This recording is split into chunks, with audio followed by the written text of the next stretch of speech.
Hi everyone, I'm Judah Vitale, functional nutritionist, lifestyle coach, and heart math mentor.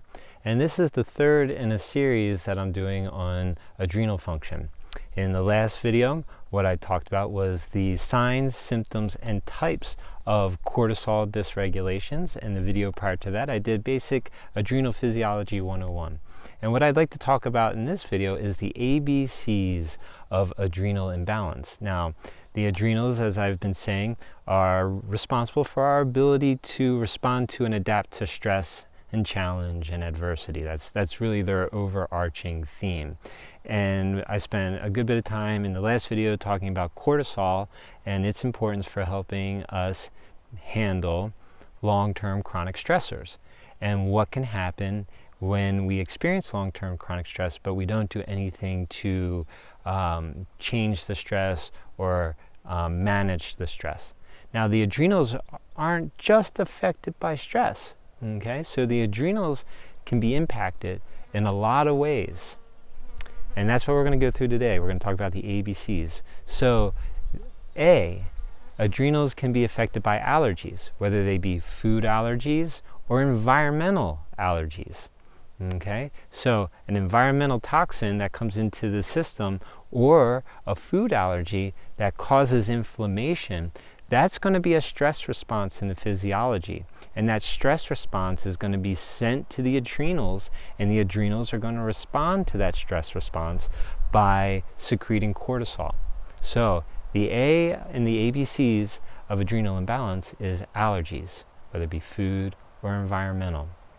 The B is blood sugar regulation. Our adrenals are directly tied to blood sugar regulation because cortisol helps with mobilizing glucose from the liver when we get hypoglycemic.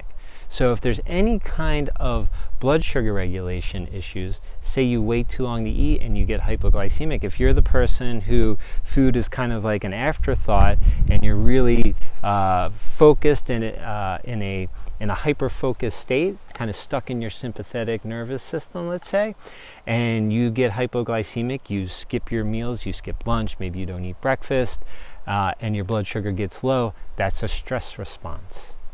And cortisol gets released, and it goes to the liver, and it tells the liver to break glycogen down into glucose and release the glucose into the bloodstream to get your blood sugar levels back up. So any kind of blood sugar dysregulation is going to stress your adrenals. This is why making sure that you eat every 4 hours or so, making sure that your blood sugar is stable throughout the day is really important for overall adrenal health. Adrenals don't heal if blood sugar isn't stable. All right, so that's the B. C is chronic stress, which I talked about a lot in the last video.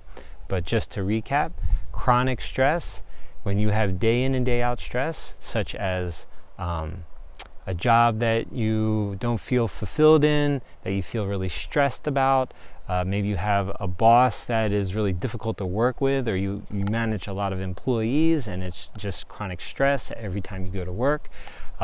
It could be financial stressors, it could be relationship issues, say your relationship isn't in a good place, or you have negative family dynamics, maybe you have a commute. You're driving to work and you're in, say, a big city and you're stuck in traffic all the time. See, these are chronic stressors, and when you're experiencing that, your adrenals are secreting cortisol day in and day out. And so that can really affect your overall adrenal function in the long haul. D is dietary deficiencies and excesses. So the adrenals need B vitamins, vitamin C, PABA, para-aminobenzoic acid, in order to have the nutrients it needs to function at an optimal level. So if you have any kind of nutritional deficits, dietary deficiencies, maybe you eat too much sugar. There's your excess, dietary excesses. Excess sugar, excess caffeine are going to stress the adrenals out and cause an imbalance in your adrenal function.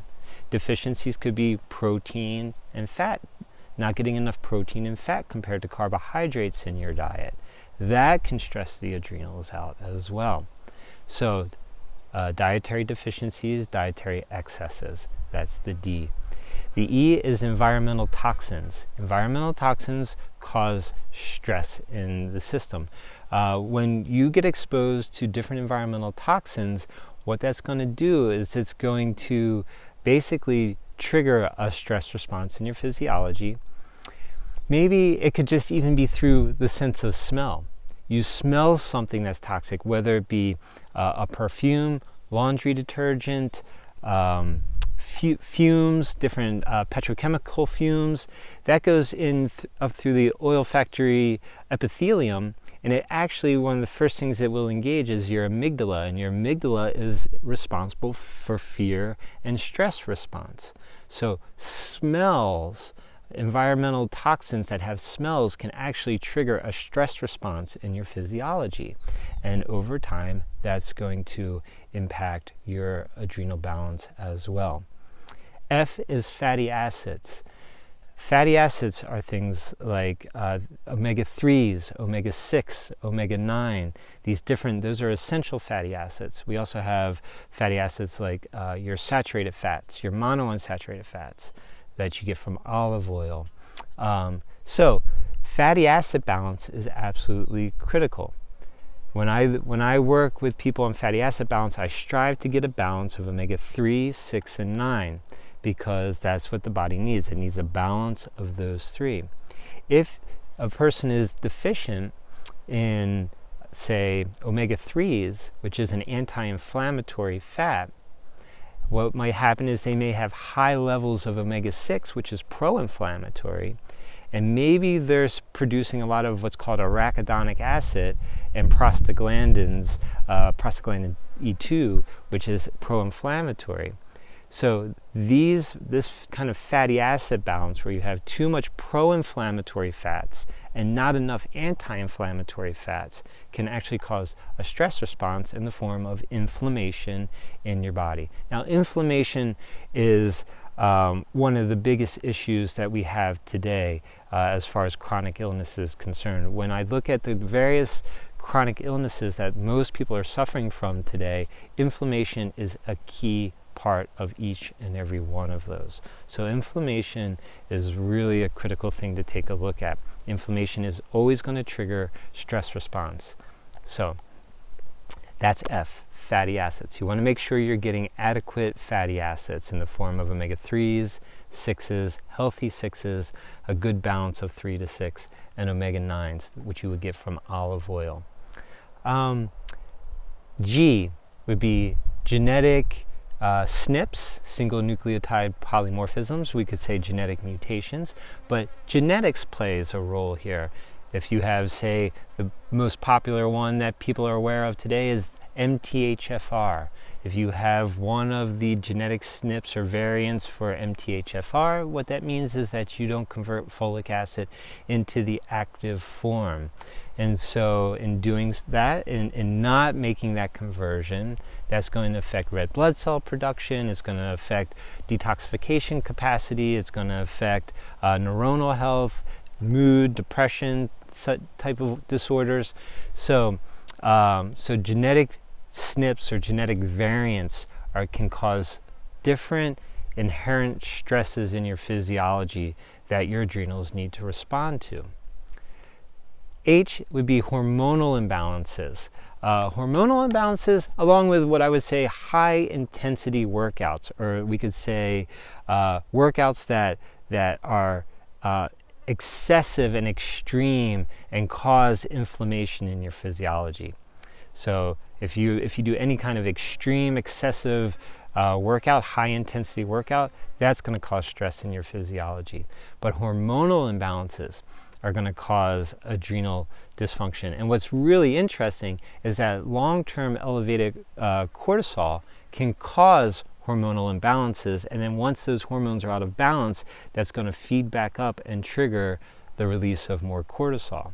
So when you have long-term elevated cortisol, the raw material for cortisol is progesterone.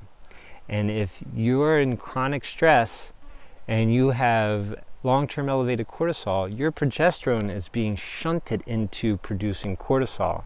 And what can happen is your progesterone levels can start to drop. and your estrogen levels may stay normal. But due to the progesterone decreasing, you enter into a state called estrogen dominance. And women, you may know of this if you've experienced exacerbated PMS or menopausal symptoms. If you have really bad cramps each month, or if you have a lot of hot flash type symptoms, that's going to be your first sign that you might have some estrogen dominance there. And that can be caused because of long-term elevated cortisol. And then that hormonal imbalance is just going to reinforce the elevation of cortisol. So hormonal imbalances and high-intensity workouts can cause adrenal imbalances as well. And finally, the I is immune disorders and infections. Chronic infections can actually lead to adrenal imbalance because a chronic infection is a stress in the physiology.